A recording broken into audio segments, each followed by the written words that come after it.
founders and CEOs. He helps leaders eliminate noise, unlock confidence, and lead with soul-aligned clarity. With his playbook, Leaps, he's redefining what real influence and velocity look like in business, and he's all about the syndrome that is imposters. Welcome to Leadership That Sells, the podcast that helps you lead first and sell more. Great sales teams need great leaders, but too often sellers become managers without the right training or support. And that's why we built the Leadership That Sells playbook. You can check it out at the Practical Leadership Academy. Markus Neukom, thank you very much indeed for joining me. Thank you so much for having me, Paul. Huge pleasure. So that was a very short and sweet introduction. What did I miss? Pretty much named it. Oh, good. The one thing, if you would talk to people who know me, they would say one thing. Markus doesn't teach anything else than he actually experienced himself. So I'm pretty much embodiment of my philosophy. Well, that's a rare thing, a very rare thing. It is very easy. Yes, I agree. I mean, you'll have hosted these things as well, as the sort of management roundtables or whatever it is, some expertise roundtable. And you talk about, and this is the situation we're talking about, and we should do that. It's always this is what should be done. And it's always passive. It's never, I did this and it worked. Or even better in some cases, I did this and it bloody didn't. I failed. That's interesting. I was on a conversation recently, Paul, and someone said to me, but Markus, how can it be people are? And I said, are they? He said, yes, people are. We are grown-ups. And I said, are they? And then he actually said it. People should be. Yeah. And I said, now you nailed it. And now we have the foundation for our conversation. And I think it was a turning point of his podcast session, literally. Mm-hmm. So much pretense and so much assuming. Yeah. And we're basically kidding ourselves and each other. Are we surprised that we don't have authenticity? So that was the missing part, by the way. No, okay, I'll take that. We can run with that a lot.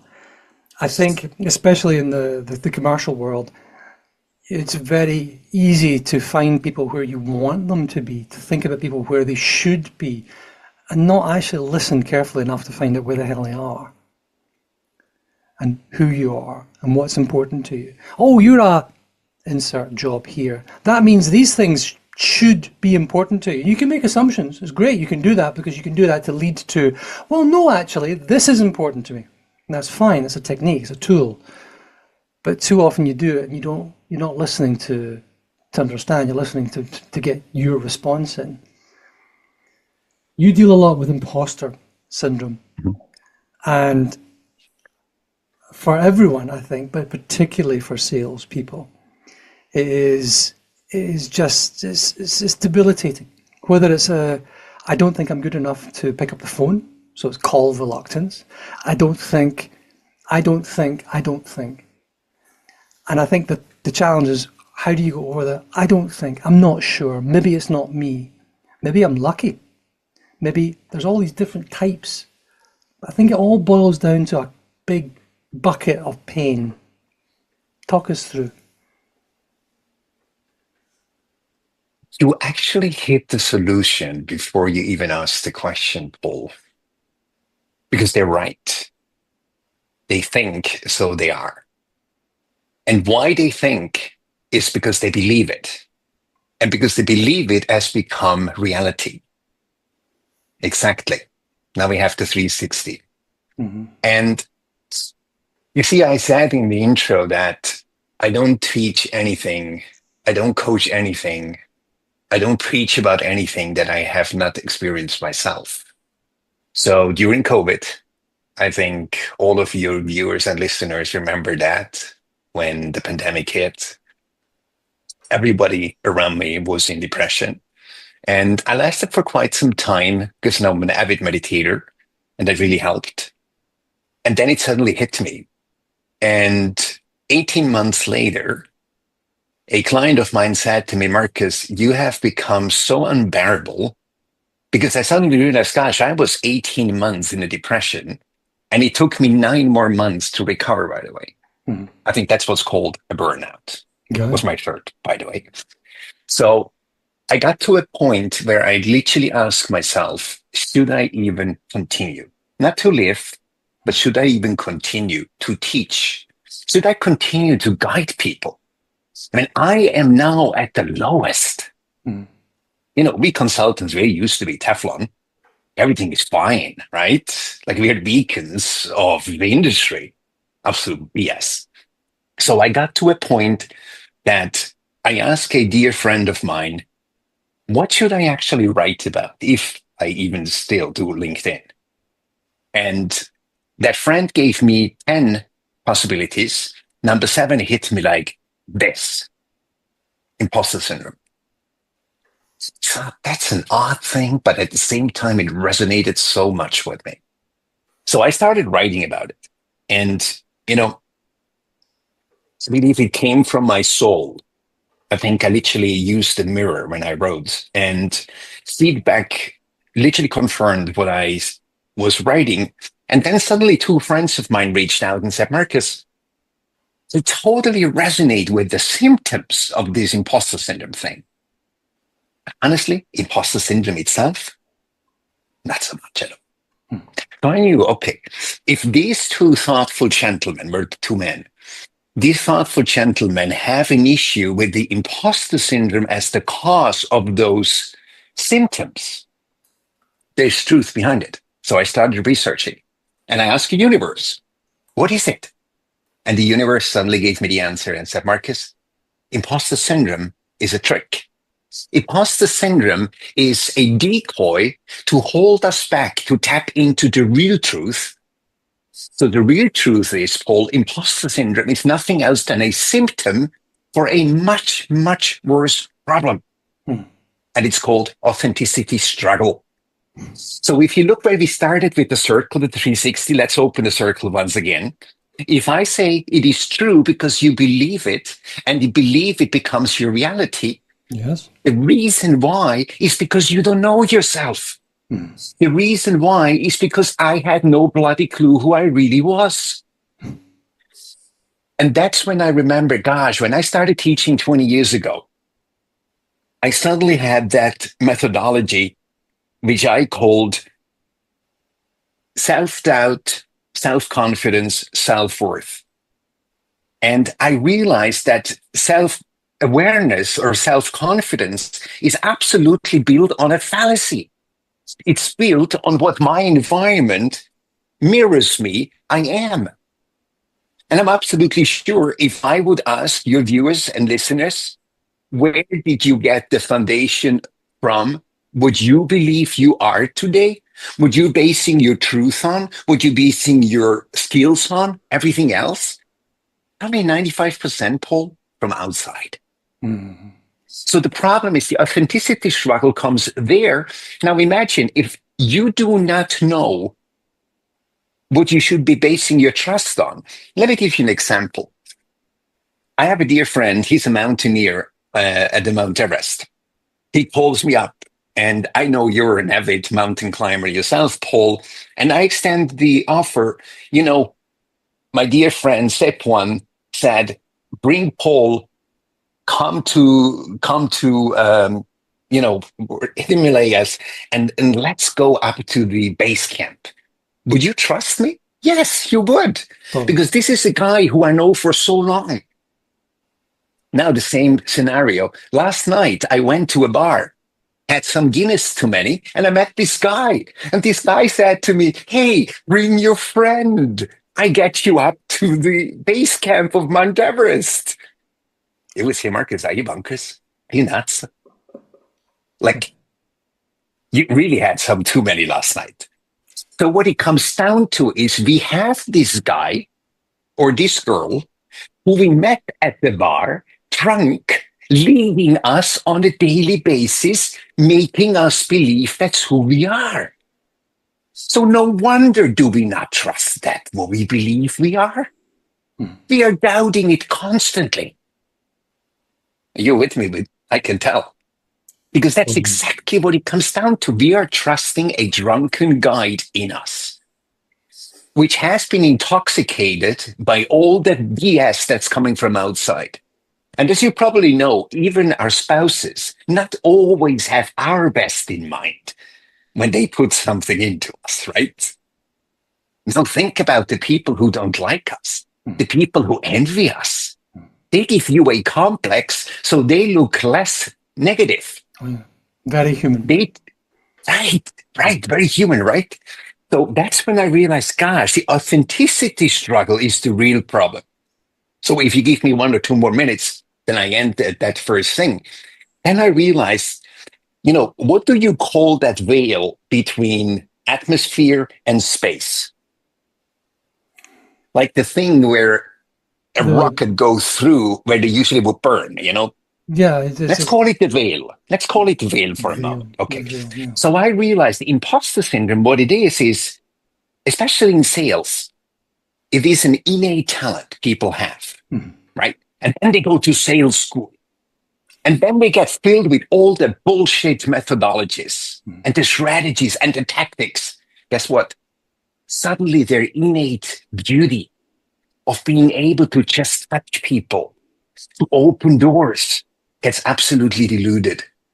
Now they have to learn scripts. Now they get on a phone call and they have to memorize that stupid thing instead of knowing, gosh, it's another person who wants to be seen, who wants to be understood, who wants to be recognized. So that's how I sold, by the way, when I was young.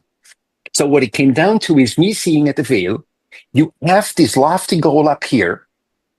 So you come up with a little rocket and suddenly the sun gets very hot. Complex kicks in and you shrink and you go down again. Guess what, Paul? You never go as high as the first time. So let me flip the scenario. Have you ever seen a flea circus? Well, I think I have.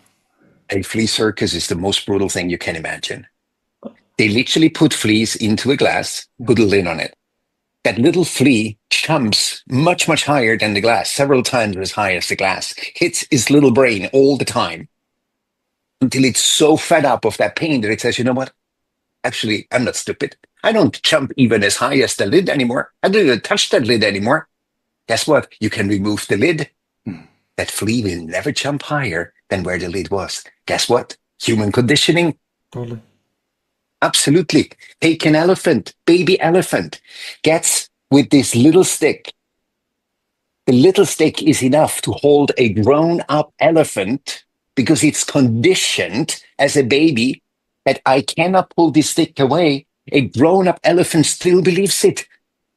It could actually just lift its trunk and that thing will be gone. So you see, this is where I draw the parallel. We human beings, once we start detecting who we really are, once we start looking at the innate talents as a salesperson, for example, or as a sale leader, it's when the remembrance starts kicking in. And this is basically what I'm doing. I'm a legacy alchemist. I help people to remember who they really are and not build a legacy that they can leave behind one day. But I work with people who want to live their legacy every single moment from now on until their dying breath. So you see, it's the authenticity struggle. So the imposter syndrome is a death sentence. You're screwed if you believe in imposter syndrome. Literally screwed. Because if you have a syndrome diagnosed, you're lost. Simply, you're lost. Totally. I close. Totally. Magnificent. Bravo. Love it. Absolutely love every word. Every word. Appreciate it, Paul. Your allusions for animals. You can extend the idea of how animals behave. The well-known elephant story, and you look at how humans actually behave as well. Have you heard of the crab bucket? You ever been fishing for crabs? And nope. You basically put a string with something in it, a bit of meat or something into the water, pull the crab out, pull another one out, pull another one out, and you get a bucket full of crabs. Occasionally, a crab will crawl up and get to the top. The other crabs look at that and go, oh! And what do you think happens? They think, I can escape too. No. Yeah. They all grab onto the bottom of this one crab, they pull it back down. to pull it back down among them. They refuse to Literally allow it do to escape. that. They do that.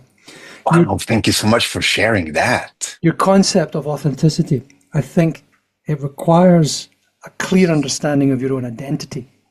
Breaking out of this externally reinforced world for you to be successful, however you want to define success, for you to be wealthy, however you should and could define wealth, and it's rarely to do with money. You have to, I think, recognize that most things of value start from inside. Whether it is, if you believe, as I do, that we are fearfully and wonderfully made, and that gives you this, you have grace, you have this magnificent confidence because we are of and from God. But your identity, if you ascribe it to anything external, can be taken, morphed, changed, thrown away, burned up at a moment's notice. I used to introduce myself. Hello, I'm Paul. I'm Senior Vice President of Important Things at Big Company. Until one day, poof, And you gone. believed it. It was all gone. It was all That gone. was the thing. Yeah. I was blessed that about a year or two before that, I came to the conclusion that that's not where identity lies. And that if I perpetuated my internal myth that identity lies in the external, when it goes or changes, as it is bound to do, of your own agency or not, you will grieve the loss of that. So you in order to overcome that, you then have to change. You have to change and make these things internal. What is it? Who are you? Well, and I make the point because I talk about this a lot, as you do. Would you like to introduce yourself? And you tell the story. Well, I used to introduce myself like Paul, the important thing. But now I say, I'm Andrea's son. I'm Catherine's husband. I'm the father of. I am a Christian who goes to church. I am a keeper of a 1972 bright red MG midget car. I fly kites. I bake sourdough bread. I like music. I drink scotch and smoke cigars. These are the things that are. Oh, and by the way, I also do some business stuff. And I don't take myself very seriously, but I take what I do very seriously. That is a package of identity that allows you to walk step by step on the journey that we go on, which is the thing that matters, which is the thing that allows you to share, to teach, to mentor, to collaborate, to learn without being at risk. You can still take risks, but you're not at risk, if I'm clear about that. So I think you want to understand people, which we all want to do, exactly as you said. You first look in the mirror. You first look in the mirror.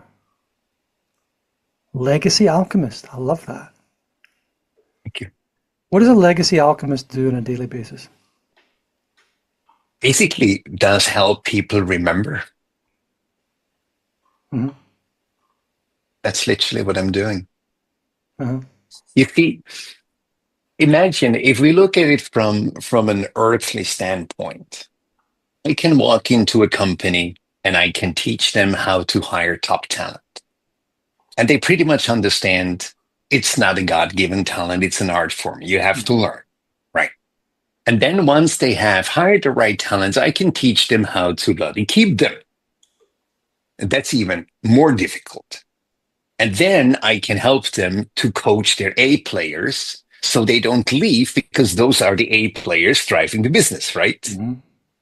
But in the end, it all comes down to one question when I work with someone. Is this as good as it gets?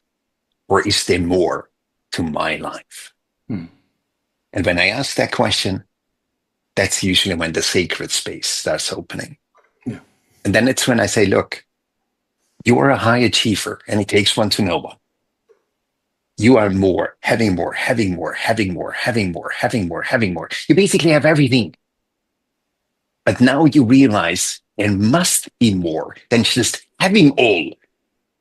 And that's when I help high achievers to move into future defining leaders. That's when they realize it's not about me. It's not about my partner. It's not about my company. It's not even about my family. It's not about my tribe. And then it becomes about legacy. And that's when I say, look, why wait until your dying breath to leave a legacy behind? Why not live it right now? Like I literally said to my friends at a very young age, Paul, I could leave the earth at any given moment and I have lived my legacy. Mm-hmm. And this is a gift. But this is what I'm here for on this earth, to help people to live their legacy, to remove all the BS. You know, sometimes I say basically we're living in a simulation called world. And on that world, we are here to learn and to heal, to remember who we really are. That's what the legacy alchemist does, Paul. You've talked about, we're talking about imposter syndrome here, specifically in the sales environment, about that authenticity that is required, that I call it the understanding of identity. We're talking about this legacy, living this legacy. These are huge, huge concepts, huge. Yeah, we can break it down very simple. That's what I'm going to get to. Because in order for us to actually make this practical for a salesperson, a sales leader, how do you move from being reactive all the time to everything that's going on around you, to being rooted, to being grounded, this sort of solid grounding? How do we do it? How do I keep it front in mind? Yeah. Especially so let me put it very simply. Let me put it very simply. The key is know thyself. Yes. Literally, know thyself. You know, that's what it comes down to. Know thyself. And the thing is, if I look at what people base their foundation on what their foundation consists of, as I said, it's basically all those mirrors they received all their lives. And not knowing your terrain where you stand on, that can't be feel really, really safe at all, right? So the key is literally, and this is the surrender pole, which so many people have an issue with. Like I speak with people who are 25. I speak with people who are 52. I speak with people who are 75. My oldest client, a dear friend, was 83. Because he said to me, Markus, work with anyone else, but please not with me. I will die soon. And I said, you know what, my friend, even if you live only for a week, it's wasted. And he said, Markus, let's do it. And he lived for a couple more years. So what it comes down to is literally admitting, even at my age, you know, my birthday will be in a couple of weeks, 53 years old. I have no clue who I really am. I have shifted through life from success to success to success. I never took the time to reflect. And if I had taken the time to reflect, I wouldn't have known how. So a legacy alchemist helps to reflect. Reflection leads to remembering. Like what I'm doing in very classical terms, I sit down with a client and I say, look, let's look at your past successes. Let's take one of them which just comes to mind, you're proud of, and let's deconstruct that success. Let's deconstruct that one phone call you had, which everyone else believed is impossible to land that deal. The other where you went to a client where it was on knife's edge, whether you're going to lose that sale. But it was your authenticity to admit, I did something wrong. I'm so sorry. I missed that piece in our conversation. And your admittance actually led to landing the deal. So what I do is I deconstruct their successes, which makes them remember. And now guess what? Now I can say, look, let's do it with many different successes. And that's something anyone can do at home. Literally take one success, deconstruct what led to it. And once you have that, it's almost like a homeopathic doctor, Paul. You have 100 ingredients, and then you learn how to mix those different ingredients so you have them handy at any single moment when a new challenge calls. Like if somebody asks me, Markus, how is it possible that some clients work with you for 7 years? Don't they get it by now? So of course they do. But they always say the same thing. Marcus, having a Sherpa as experienced and as skilled as you climbing the Mount Everest with, it's a little bit cooler than actually doing it myself, even if I know how to do it, or go with my peers. Yeah. That's what it comes down to. Literally remembering what led to that success. And then these people suddenly understand, gosh. So I would love to end the story because it wasn't ended there. So I suddenly asked the universe, what really happens when we actually turn around and shrink because the sun gets too hot? It says because you bought into the fallacy of today's society. Because then I heard a little wee beautiful voice said, Marcus, you know what? When imposter syndrome hits you, it's actually a compliment by life, from life, because it shows you it's worth the while what you're doing. So all you need to do is close your little eyes and just trust that you can crash through that veil. You land in space, and in space you suddenly realize, gosh, it's amazing. Here's freedom. Here's freedom. Here, everything is possible. So once, basically you can say, I am taking people on a space journey. I help them to fly through that veil. And once they're in space, I help them literally maneuver their ultimate, literally, people say to me sometimes, Marcus, you're such a dreamer. Yeah, I am. But I believe it's true. We have an absolutely endless potential. It's all up here, which limits our potential. But I believe, you probably remember the late Robert Schuller from Crystal Palace. Crystal Cathedral, he said, if you can dream it, you can do it. Because nothing that comes to mind is just from somewhere. It's actually from somewhere.